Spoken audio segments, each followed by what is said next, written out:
शुरू करते हैं आज का मोटिवेशन। जरा जानते हैं क्या कुछ खास है आज के हमारे मोटिवेशन में।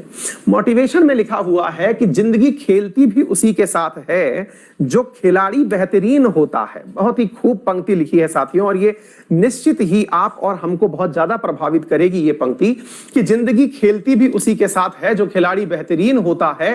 दर्द सबके एक से हैं मगर हौसले सबके अलग अलग हैं।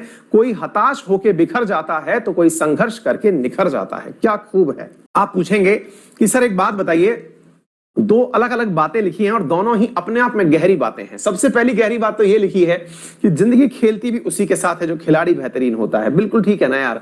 आपने कई बार अपने घर में बहुत प्रैक्टिकल सी बात समझ के देखिएगा, अपने घर में जब छोटे छोटे बच्चे होते हैं काफी सारे, आप केवल उसी बच्चे के साथ में घुड़ना पसंद करते हैं, खेलना पसंद करते हैं जो थोड़ा सा एक्टिव होता है। एक बच्चा है जो बहुत ही मतलब लेथार्जिक तरीके से बैठा हुआ है, आप उसे पानी के ग्लास की भी कहते हुए शर्माएंगे, क्या कहें या नहीं कहें।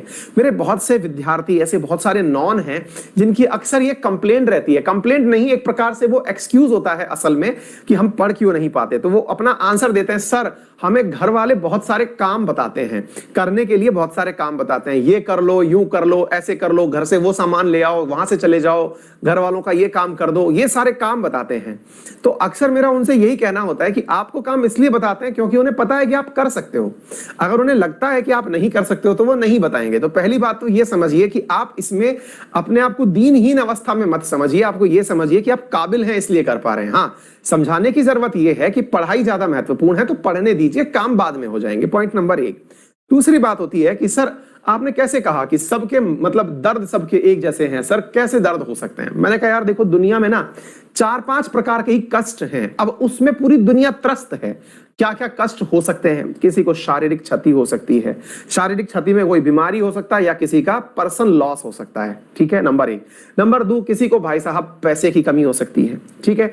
नंबर 3, कोई इमोशनली ब्रेकडाउन में जा सकता है, ठीक है। और चौथा, उसकी कोई ऐसी बीमारी हो जो निरिलाज प्रकार की हो। निरिलाज का मतलब जिसका इलाज संभव ही नहीं है और उसको धीरे धीरे खत्म होना है। यही 4-5 मेजर प्रकार की बीमारियां हैं ना। मतलब दुनिया में कष्ट 4 प्रकार के मुझे जो ब्रॉडली नजर आते हैं। आप 5, 7, 10 प्रकार जो भी बनाना चाहो, लेकिन हाँ क्लासिफाई कर सकते हो आप किसी भी दर्द को देख करके। आप ये नहीं कह सकते कि यार ये क्या निकल आया, ऐसा नहीं होगा। आपको पता चलेगा या तो स्वास्थ्य से परेशान है, पैसे से परेशान है, रिलेशंस में परेशान है ना, मतलब कुछ ऐसी बीमारियों से परेशान है। आप केवल इन 3-4 चीजों में ही विभक्त कर पाओगे। लेकिन हर व्यक्ति अलग तरीके से जिंदगी जी रहा है। कुछ लोग अपनी कैंसर की लड़ाई को भी ऐसे जी रहे हैं जैसे कि उन्हें विश्व विजेता बनना है, और कुछ लोग बस खबर पता चली है कि एक ट्यूमर है, अभी से ही डीप डिप्रेशन में चले गए, है ना। कुछ लोगों को पता चला कि एग्जाम सामने है तो पता चल रहा है कि और कैसे होगा, टेंशन में चले गए। और एक आदमी है, एग्जाम की डेट आते ही एक्टिवेट हो गया, यार अपन को ये क्रैक करना है। तो देखिए बात ऐसी है ना सर, समस्याएं सबके सामने लगभग एक जैसी हैं। ये डिपेंड करता है कि प्लेयर कैसा है ना। तो आप बिल्कुल ऐसे समझिए कि जितने भी भारत के तेज बॉलर्स हैं वो बॉल तो लगभग एक जैसी पूरे टाइम फेंकते हैं, सभी को पता है। लेकिन कोई बैट्समैन उसके ऊपर शतक बना जाता है और कोई डक पर आउट हो जाता है। तो खिलाड़ी हैं आप या बॉलर हैं आप देख लीजिए आप क्या हैं, आप किस प्रकार से समस्याओं को जीतना चाहते हैं, ये आपके ऊपर है, कोई और इसका निर्धारण नहीं कर सकता। तो चलिए इसी नोट के साथ शुरू करते हैं आज की यात्रा।